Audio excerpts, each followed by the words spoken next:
स्वागत है आप सभी का आज की इस वीडियो में। आज की इस वीडियो में हम लोग मगध साम्राज्य का जो है अगला साम्राज्य उसके बारे में पढ़ने वाले हैं। ठीक है, तो इसके पहले वाली वीडियोस में हम लोगों ने मगध साम्राज्य में हर्यक वंश को देखा था और शिशुनाग वंश और नंद वंश, ये तीनों हमारे कवर हो चुके हैं।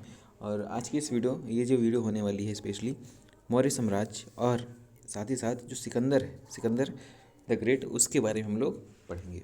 ठीक है, तो क्योंकि इन दोनों का जो समय है यानी जो टाइम पीरियड है लगभग समान ही है। ठीक है, अगर से बात करी जाए मौर्य साम्राज्य की, तो मौर्य साम्राज्य का जो समय था वो 322 बीसी से लेकर के 185 बीसी तक था। और जो सिकंदर है, सिकंदर कब आए थे भारत में? सिकंदर आया था भारत में 326 बीसी में। ठीक है, तो सबसे पहले हम लोग सिकंदर के बारे में ही जानेंगे। ठीक है, तो चलिए शुरू करते हैं। सिकंदर, तो जैसा कि मैंने बताया, सिकंदर जो है 326 बीसी में भारत में आया था। ठीक है, लेकिन सिकंदर जब आया था उससे पहले भी भारत में एक विदेशी आक्रमणकारी आ चुका था। ठीक है, अब वो कौन था? तो जो भारत का पहला विदेशी आक्रमणकारी था वो था डेरियस प्रथम। डेरियस प्रथम जो कि कहाँ का? ईरान का राजा था, ईरान का शासक था। ठीक है, और ये हखामरी साम्राज्य से ताल्लुक़ रखता था। ठीक है, और उस समय 326 बीसी की बात करी जाए, उससे पहले यानी कि 336 बीसी से ही इसने क्या किया था, जो भारत में गांधार और कंबोज, ये वाला जो एरिया देख रहे हैं आप लोग, ये वाला एरिया गांधार और कंबोज एरिया पे ये कब्जा कर चुका था। ठीक है, और जैसा कि आप सभी को पता है, गांधार और कंबोज ये दोनों भारत के बाहर के महाजनपद हैं। तो एक तरीके से देखा जाए आज के समय के आधार पे, तो ये जो डेरियस प्रथम है ये भारत का पहला आक्रमणकारी नहीं था। लेकिन उस समय की बात करी जाए तो जितने 16 महाजनपद थे वो सारे के सारे हिंदुस्तान में ही थे। उस हिसाब से देखा जाता है तो भारत का पहला आक्रमणकारी डेरियस प्रथम माना जाता है, और इसी को माना गया है कि भारत का पहला आक्रमणकारी, पहला विदेशी आक्रमणकारी वो कौन था? डेरियस प्रथम। ठीक है, कब आया था ये भारत में? 336 बीसी में। और किससे संबंधित था ये? हखामरी साम्राज्य से संबंधित था। ठीक है, तो ये था। अब जब सिकंदर आया तो खैबर दर्रे से होकर आता है। खैबर दर्रे से होकर आया तो इसकी जो मुलाकात होती है सबसे पहले भारत आने से पहले कहाँ किससे होती है? डेरियस प्रथम से होती है। ठीक है, जब डेरियस प्रथम से होती है तो डेरियस प्रथम जाहिर सी बात है रोकेगा सिकंदर को आने से। ठीक, तो रोकने की वजह से क्या होता है? डेरियस प्रथम और सिकंदर के बीच में युद्ध होता है। हाँ, तो डेरियस प्रथम और जैसा कि मैंने यहाँ पे देख लीजिए, खैबर दर्रे से होकर आता है कौन? सिकंदर। ठीक है, आता है तो डेरियस प्रथम और सिकंदर के बीच में युद्ध होता है। कब होता है? 331 बीसी में। 331 बीसी में डेरियस प्रथम और सिकंदर के बीच युद्ध होता है। ठीक है, और उस युद्ध को किस नाम से जाना जाता है? गोगामाला या फिर उरुवेला का युद्ध। गोगामाला युद्ध या फिर उरुवेला युद्ध में कौन कौन थे? डेरियस प्रथम और सिकंदर। और सिकंदर इस युद्ध को जीत जाते हैं। और जब जीत जाते हैं फिर ये क्या करते हैं? फिर ये भारत की ओर प्रस्थान करते हैं और 326 बीसी में ये भारत पहुंचते हैं या फिर भारत में आगमन करते हैं अपना। ठीक है, अच्छा, सिकंदर के बारे में कुछ बातें हैं, यहाँ पे देख सकते हैं आप लोग। सिकंदर जो है वो कहाँ का शासक था? मैसेडोनिया का शासक था। ठीक है, इनके पिता का नाम फिलिप था। और इसके कुछ अन्य नाम भी हैं जिसमें से हमारा अलेक्जेंडर द ग्रेट सिकंदर को ही कहा जाता था। ठीक है, और इनकी पत्नी का नाम था रेक्सोना। ठीक है, रेक्सोना भी इम्पोर्टेंट है, आगे आपको बताता हूँ। बस आप लोग ये याद रखिए कि सिकंदर की पत्नी कौन थी? रेक्सोना। ठीक है, और बात करी जाए इस भारत में कितने दिन तक रहा ये? भारत में ये 19 महीने तक रहा। टोटल 19 महीने तक रहा है। 326 बीसी में आया था और वापस कब गया? 325 बीसी में ये वापस चला गया। ठीक है, अब आगे देखा जाए, तो जब ये भारत में अपना आगे बढ़ रहा था तो खैबर दर्रे से हो रहा था, खैबर दर्रे से होते हुए आ रहा था ये, तो इसको किसका सामना करना पड़ा? राजा पुरु, जिसको राजा पोरस भी कहा जाता है, उनका सामना करना पड़ा। ठीक है, तो राजा पुरु और सिकंदर का युद्ध होता है। जाहिर सी बात है राजा पुरु भी रोकेंगे अपने राज्य में घुसने के लिए, इसको घुसने तो दे नहीं देंगे आराम से कि घुस जाओ भैया। तो क्या किया, इन दोनों के बीच में युद्ध होता है, राजा पोरस और सिकंदर के बीच में। ठीक है, और ये युद्ध होता है 325 बीसी में।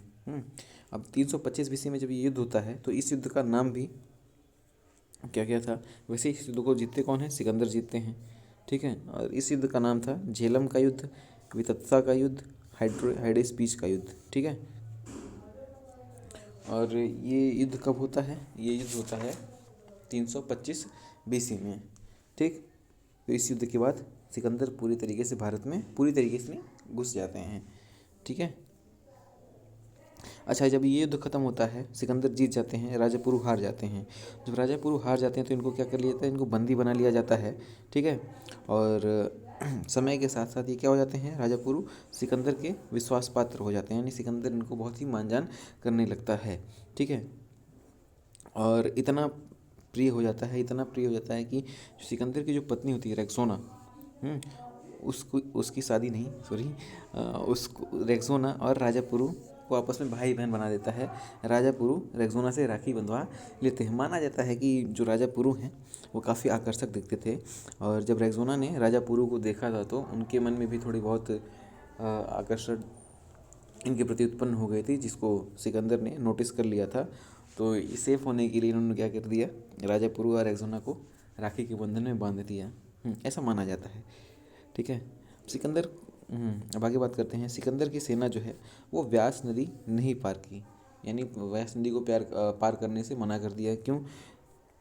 उस टाइम पे व्यास नदी में बाढ़ का काफ़ी डर था, और कुछ भ्रांतियाँ भी थीं व्यास नदी को लेकर के कि पार नहीं करना चाहिए। तो बाढ़ के डर से और भ्रांतियों की वजह से सिकंदर की सेना ने क्या किया? सिकंदर की सेना ने व्यास नदी को पार नहीं किया, ठीक है।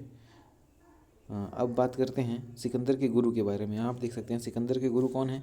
अरस्तु। सिकंदर के गुरु का नाम क्या है? अरस्तु है, ठीक है। और अरस्तु के गुरु का नाम है प्लेटो, ठीक है। और प्लेटो गुरु का नाम है सुकरात, ठीक। सबसे पुराने कौन है? सुकरात है। सुकरात के चेले का नाम क्या है? शिष्य का नाम क्या है? प्लेटो। और प्लेटो के शिष्य का नाम अरस्तु, और अरस्तु के शिष्य का नाम है सिकंदर। अरस्तु की एक बुक है काफ़ी इंपॉर्टेंट, पॉलिटिक्स, ये अरस्तु की बुक है। और प्लेटो की बुक का नाम क्या है? रिपब्लिक, ठीक है। दोनों बुक हमको याद रखनी है, रिपब्लिक और पॉलिटिक्स। रिपब्लिक कैसे याद रखेंगे? प्लेटो की है। पॉलिटिक्स किसकी है? अरस्तु की है, ठीक है। और यहाँ पे मैंने बताया 326 में आया, 325 में चला गया। टोटल कितने महीने रहा? 19 महीने तक ये भारत में रहा, ठीक है। अच्छा, जब सिकंदर भारत में आया था, सिकंदर जब भारत में आया था तो अपने साथ साथ कौन कौन से व्यक्तियों को लेकर के आया था? अपने साथ साथ किसको किसको लेकर के आया था, ठीक है। तो सबसे पहले इसमें कौन है? सबसे पहले ये है सेल्यूकस निकेटर। सबसे पहले सिकंदर के साथ कौन था? सेल्यूकस निकेटर था। और सेल्यूकस निकेटर कौन था? थल सेनापति, ठीक है। और जब ये भारत से गया, जब ये सिकंदर भारत से गया तो इसको सीरिया का जो हिस्सा है इसके जिम्मे करके चला गया, ठीक है। सीरिया का हिस्सा सेल्यूकस निकेटर के हिस्से चला गया। और निरयाकस साथ में था। निरयाकस था जल सेनापति फिलिप। फिलिप आप लोगों ने देखा होगा, फिलिप जो है सिकंदर के पिता का भी नाम था, लेकिन ये वो नहीं फिलिप है, ये दूसरे फिलिप हैं। ये क्या थे? एक तरीके से सिकंदर के मैनेजर यानी कि प्रबंधक थे। और इसको जब ये वापस गया सिकंदर तो भारत का हिस्सा किसको दिया गया? फिलिप को देकर गए वो, ठीक है। एनासीक्रिस्ट, हाँ, तो एनासीक्रिस्ट इतिहासकार थे, सॉरी मिनट, और एनासीक्रिट्स जो कि इतिहासकार थे, और साथ में अरिस्टोबुलस, ये 5 लोग इम्पोर्टेंट हैं। ये तीनों लोग क्या थे? सिकंदर के साथ भारत में आए थे, ठीक है। अब आगे बात करते हैं सिकंदर की एक काफ़ी पसंदीदा बुक जिसका नाम क्या था? इलियड। यहाँ पे मैं दोबारा से लिख देता हूँ, इलियड। इलियड सिकंदर की काफ़ी पसंदीदा बुक थी, जिसके लेखक कौन थे? होमस इसके लेखक थे। और ये इसीलिए प्रसिद्ध है क्योंकि ये सिकंदर की पसंदीदा बुक है। इससे सिकंदर का मतलब इसी तरीके से संबंध था, ये सिकंदर ने लिखी नहीं थी। सिकंदर की पसंदीदा बुक इलियड ही थी, ठीक है। अब आगे बात करते हैं, कुछ इंपॉर्टेंट पॉइंट्स हैं। सिकंदर के घोड़े का नाम क्या था? बहुफेकला। बहुफेकला इंपॉर्टेंट क्यों है? क्योंकि जब सिकंदर भारत में आया था तो सिकंदर ने क्या किया था? भारत में एक नगर स्थापित किया था, नगर की बसाया था, जिसका नाम उसने अपने घोड़े के नाम बहुफेकला पे रखा था। और बहुफेकला नगर के साथ साथ इसने निकैया नगर की भी स्थापना करी थी या फिर बसाया था। अब आगे सिकंदर की मृत्यु के बारे में बात करते हैं। तो सिकंदर की मृत्यु 323 BC में होती है। कहाँ पे होती है? बेबीलोन, मिस्र में होती है। तो इतनी जानकारी रही सिकंदर के बारे में, ठीक है। अब हम लोग आगे बढ़ेंगे चंद्रगुप्त मौर्य के बारे में बात करेंगे। ठीक है, तो चलिए देखते हैं आगे क्या है। हाँ, तो मौर्य साम्राज्य के बारे में बात करते हैं। तो मौर्य साम्राज्य का जो संस्थापक था वो था चंद्रगुप्त मौर्य। एक मिनट। मौर्य साम्राज्य के संस्थापक कौन थे? चंद्रगुप्त मौर्य। किसकी सहायता से मौर्य साम्राज्य की स्थापना की गई थी? चंद्रगुप्त मौर्य के द्वारा। लेकिन सबसे बड़ा कड़ी कौन था? चाणक्य। चाणक्य ने ही क्या किया था? चंद्रगुप्त मौर्य को राजा बनाया था, इस काबिल बनाया था कि वो मौर्य साम्राज्य की स्थापना कर सके घनानंद को मारने के बाद। अच्छा, घनानंद और चाणक्य का सीन आप लोगों को पता ही होगा, हम पिछली वीडियो में हम लोगों ने डिस्कस किया था। घनानंद ने क्या किया था? चाणक्य को तिरस्कृत करके अपनी सभा से या फिर अपने महल से भगा दिया था।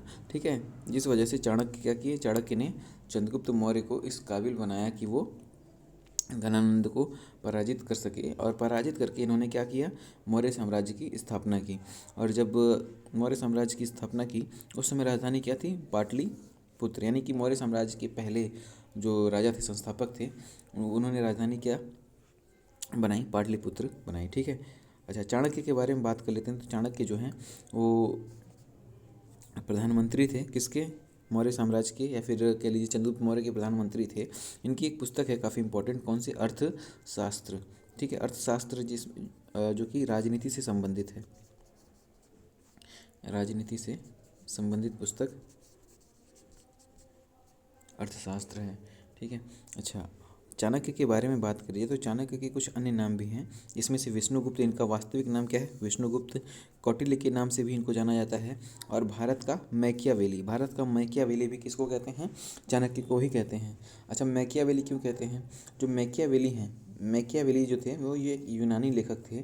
इनकी एक पुस्तक थी द प्रिंस, जो कि राज्य या राजनीति से संबंधित थी, और इन्होंने भी राजनीति संबंधित अर्थशास्त्र जो कि पुस्तक है लिखी थी। तो इन पुस्तकों की वजह से जो चाणक्य हैं, चाणक्य को भारत का मैकियावेली कहा जाता है। इतिहासकारों ने भारत का मैकियावेली कहा है किसको? चाणक्य को। अब आगे बात करते हैं चंद्रगुप्त मौर्य के बारे में। तो चंद्रगुप्त मौर्य के बारे में बात करें तो ये मौर्य साम्राज्य के संस्थापक है पहली बात। और ये इन्होंने 322 बीसी से लेकर के 298 बीसी तक इनका शासन था। ठीक है। इनकी पत्नी का नाम था दुर्धरा। दुर्धरा के ही पुत्र कौन थे? बिंदुसार थे। दुर्धरा के ही पुत्र कौन थे? बिंदुसार। बस इतना इम्पोर्टेंट है दुर्धरा का। ठीक है, जो कि अगले राजा बनते हैं। ठीक है। और चंद्रगुप्त मौर्य के कुछ अन्य नाम भी हैं, जिसमें से भारत का मुक्तिदाता सबसे इम्पोर्टेंट है। यहाँ पे भारत का मुक्तिदाता किसको जाना जाता है? किसको कहा जाता है? भारत का मुक्तिदाता जो है वो चंद्रगुप्त मौर्य को कहा जाता है। एंड्रोकोट्स और सेंड्रोकोट्स, ये नाम भी किसके हैं?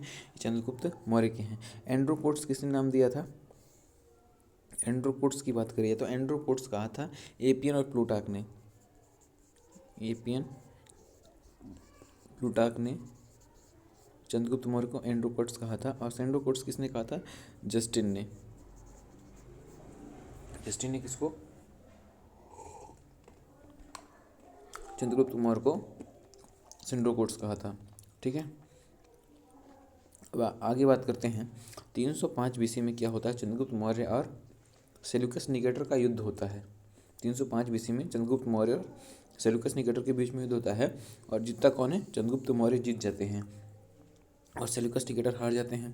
तो क्या करते हैं सेल्यूकस निकेटर? सेल्यूकस निकेटर की पुत्री होती है कार्नेलिया। वो चंद्रगुप्त मौर्य से और कार्नेलिया, इन दोनों की शादी करा देते हैं हारने के बाद, या फिर ये कह लीजिए चंद्रगुप्त मौर्य जीतने के बाद सेल्यूकस निकेटर की पुत्री कार्नेलिया से शादी करते हैं। और शादी के बाद क्या होता है? शादी के समय सेल्यूकस निकेटर दहेज में 4 राज्य देते हैं। किसको? चंद्रगुप्त मौर्य को, और एक दूत देते हैं। 4 राज्य कौन कौन से हैं? काबुल, गांधार, मकरान और हेरात। ये 4 राज्य चंद्रगुप्त मौर्य को दहेज के रूप में मिला था। और साथ ही साथ जो दूत हैं, कौन? मेगस्थनीज। मेगस्थनीज को भी इन्होंने उपहार में दे दिया था। किसको? चंद्रगुप्त मौर्य को। अब मेगस्थनीज क्यों इंपॉर्टेंट है? मेगस्थनीज सबसे इम्पोर्टेंट इसलिए हैं कि इनकी एक पुस्तक है इंडिका। इंडिका पूछा जाता है हमेशा कि इंडिका किस दार्शनिक की पुस्तक थी। तो इंडिका जो है वो मेगस्थनीज की पुस्तक थी। और ये क्यों इम्पोर्टेंट है? जो इंडिका है, इंडिका में पाटलिपुत्र का वर्णन मिलता है। इंडिका जो पुस्तक है उसमें पाटलिपुत्र का जो प्रशासन है उसके बारे में कहाँ से पता चलता है? इंडिका पुस्तक से ही पता चलता है। अच्छा, ये पुस्तक इंडिका हो गया। इसी तरीके से जूनागढ़ अभिलेख है। जूनागढ़ अभिलेख भी इम्पॉर्टेंट है। और जूनागढ़ अभिलेख से संबंधित एक इम्पॉर्टेंट पॉइंट ये भी है कि ये संस्कृत में जारी किया जाने वाला पहला अभिलेख है। संस्कृत में पहला अभिलेख, ठीक है। संस्कृत भाषा का पहला अभिलेख कौन सा है? जूनागढ़ अभिलेख। और इसको किसने जारी कराया था? इसको रुद्रदामन ने जारी करवाया था। और इस अभिलेख में सुदर्शन झील का वर्णन मिलता है। सुदर्शन झील का वर्णन मिलता है जो कि गुजरात या फिर सौराष्ट्र में स्थित है, ठीक है। अच्छा, ये सुदर्शन झील क्यों इम्पोर्टेंट है? क्योंकि और इसका संबंध क्या है किससे? चंद्रगुप्त मौर्य से। इसका संबंध ऐसे है कि जो सुदर्शन झील है जिसका वर्णन जूनागढ़ अभिलेख में मिलता है, उसकी रचना या फिर उसका निर्माण, सॉरी रचना बोल दिया मैंने, सुदर्शन झील का निर्माण किसने कराया था? पुष्यगुप्त ने कराया था। और पुष्यगुप्त चंद्रगुप्त मौर्य के राज्य में राज्यपाल थे, ठीक है। पुष्यगुप्त जिन्होंने सुदर्शन झील का निर्माण कराया था और इसका वर्णन जूनागढ़ अभिलेख में मिलता है। और इस जूनागढ़ अभिलेख को किसने जारी करवाया था? रुद्रदामन ने जारी करवाया था। और पुष्यगुप्त कैसे संबंधित थे चंद्रगुप्त मौर्य से? वो उनके राज्य में राज्यपाल की तरह कार्य करते थे। अब आगे बात करते हैं चंद्रगुप्त मौर्य का धर्म। चंद्रगुप्त मौर्य का धर्म जो था वो उन्होंने जैन धर्म को अपनाया हुआ था। और उन्होंने जैन धर्म की शिक्षा किससे ली थी? भद्रबाहु से ली थी। भद्रबाहु के बारे में हम लोग बात कर चुके हैं जैन धर्म में। इन्होंने क्या किया था? कल्पसूत्र लिखा था, जिसमें 24 तीर्थंकर के बारे में बताया गया है। भद्रबाहु की रचना क्या है? कल्पसूत्र। और भद्रबाहु ने ही क्या किया था? चंद्रगुप्त मौर्य को जैन धर्म की शिक्षा दी थी, ठीक है। अच्छा, अब एक इम्पोर्टेंट पॉइंट ये भी है कि इनके शासनकाल में 12 वर्ष का अकाल पड़ा था। तो 12 वर्ष का अकाल पड़ा था, जिसकी वजह से इन्होंने क्या किया था? अपना सारा राज्य किसको सौंप दिया था? अपना सारा राज्य बिंदुसार को सौंप दिया था। और कहाँ चले गए थे ये खुद? ये सारा राज्य बिंदुसार को सौंपने के बाद चंद्रगिरी की पहाड़ियों में, जो कि कर्नाटक में स्थित है, वहाँ पे श्रवण बेलगोला नामक स्थान पे उन्होंने अपना प्राण त्याग दिया था। और इन्होंने जिस विधि द्वारा अपना प्राण त्यागा था वो भी इम्पोर्टेंट है। इन्होंने संलेखना वृत्त विधि द्वारा संलेखना वृत्त विधि द्वारा अपना प्राण त्याग दिया था। अब इस संलेखना वृत्त विधि में क्या होता है? भूखे प्यासा होकर के प्राण त्यागना, ठीक है। ये बात हमको याद रखनी है। भूखा प्यासा होकर के प्राण त्यागने को क्या कहते हैं? संलेखना वृत्त कहते हैं, ठीक है। और अपना सारा राज्य बिंदुसार को सौंप देते हैं। तो अगले राजा कौन बनते हैं? बिंदुसार। और ये किसके पुत्र हैं? ये दुर्धरा के पुत्र। दुर्धरा और चंद्रगुप्त मौर्य के पुत्र हैं, जैसा कि मैंने बताया था। अब आगे बिंदुसार के बारे में बात करते हैं। तो जो बिंदुसार हैं, 298 बीसी में चंद्रगुप्त मौर्य की मृत्यु हो जाती है। तो 298 बीसी से लेकर के 273 बीसी तक कौन राजा रहते हैं? बिंदुसार रहते हैं, ठीक है, जो कि दुर्धरा के पुत्र रहते हैं, ठीक है। अच्छा, अब आगे बात करते हैं अब इनके पुत्र के बारे में। इनके पुत्र सुसीम और अशोक थे, ठीक। आगे बात करेंगे हम लोग उनके बारे में, ठीक है। बिंदुसार के बारे में बात करिए तो बिंदुसार जो हैं, इनके कुछ अन्य नाम हैं जो कि काफ़ी इंपॉर्टेंट हैं। इसमें से अमित्रघात काफ़ी इंपॉर्टेंट नाम है। किसका है ये? बिंदुसार का। वारिसार, ये भी किसका नाम है? बिंदुसार का ही। और सिंहसेन किसको कहते हैं? सिंहसेन जो है वो बिंदुसार को ही कहते हैं, ठीक है। अब आगे बात करी जाए। हाँ, तो चंद्रगुप्त मौर्य के समय जो प्रधानमंत्री थे वो कौन थे? चाणक्य थे। और इनके समय में भी चाणक्य ही प्रधानमंत्री थे, ठीक है। और हाँ, जब ये राजा थे, बिंदुसार राजा थे, तो इनके शासनकाल में 2 विदेशी यात्री आए थे, फिलाडेल्फस और डायमेकस। फिलाडेल्फस की बात करी जाए तो फिलाडेल्फस जो है वो मिस्र से आए थे। इनको मिस्र के शासक टॉलमी द्वितीय ने भेजा था। टॉलमी द्वितीय ने भेजा था। थोड़ा सा यहाँ पे राइटिंग का कुछ इशू है, 1 मिनट। तो फिलाडेल्फस की बात हो रही थी। फिलाडेल्फस मिस्र के शासक टॉलमी द्वितीय ने भेजा था फिलाडेल्फस को। और डायमेकस की बात करिए तो डायमेकस सीरिया से आए हुए थे। और इसको सीरिया के उस समय पे सीरिया के शासक कौन थे? एंटीयोकस, ठीक है। और जब भी वापस जा रहा था डायमेकस, तो अपने साथ क्या क्या लेकर गया था? सूखी अंजीर की मांग करी थी, वैसे ही देखा जाए एंटीयोकस ने मांगा था। मदिरा और दार्शनिक भी क्या कहा था? एंटीयोकस ने दार्शनिक के लिए भी मांग उठाई थी, लेकिन मना कर दिया था। किसने? बिंदुसार ने, ठीक है। अब आगे बात करते हैं। जब बिंदुसार राजा थे तो तक्षशिला में विद्रोह हुआ था। और तक्षशिला में विद्रोह हुआ था तो उसका दमन करने के लिए किसको भेजा गया था?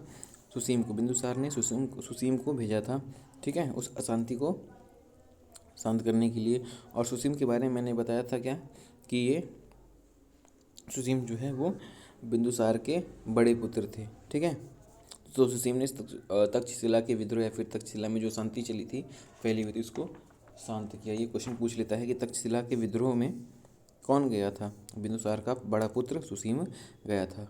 और दूसरे पुत्र की बात क्या है, कौन है? अशोक। सुसीम उतने इम्पोर्टेंट नहीं है जितने इम्पोर्टेंट अशोक है। अशोक हालांकि काफ़ी ज़्यादा इम्पोर्टेंट है, तो इसको हम लोग दूसरी वीडियो में कवर करेंगे, ठीक है। और एक बात और यहाँ पे, जब बिंदुसार जब यहाँ पे राजा थे उस समय पे प्रधानमंत्री कौन था? बिंदुसार के समय में प्रधानमंत्री मैंने बताया था कि चाणक्य ही थे। तो ये बात भी आप लोग को याद रखनी है। तो आज की इस वीडियो में इतना ही। अगली वीडियो हम लोग अशोक के बारे में चर्चा करेंगे। और ठीक है, और तब तक के लिए अगर से आप लोग को वीडियो अच्छी लगी तो अच्छी लगी या इन द सेंस पसंद आती है, इन्फॉर्मेटिव लगती है, तो प्लीज़ आप लोग इस वीडियो को लाइक करिए, जितना हो सके शेयर करिए। और अगर से आपने अभी तक चैनल सब्सक्राइब नहीं किया तो चैनल सब्सक्राइब ज़रूर कर लीजिएगा। तब तक के लिए मिलते हैं अगली वीडियो में। तब तक के लिए थैंक यू सो मच।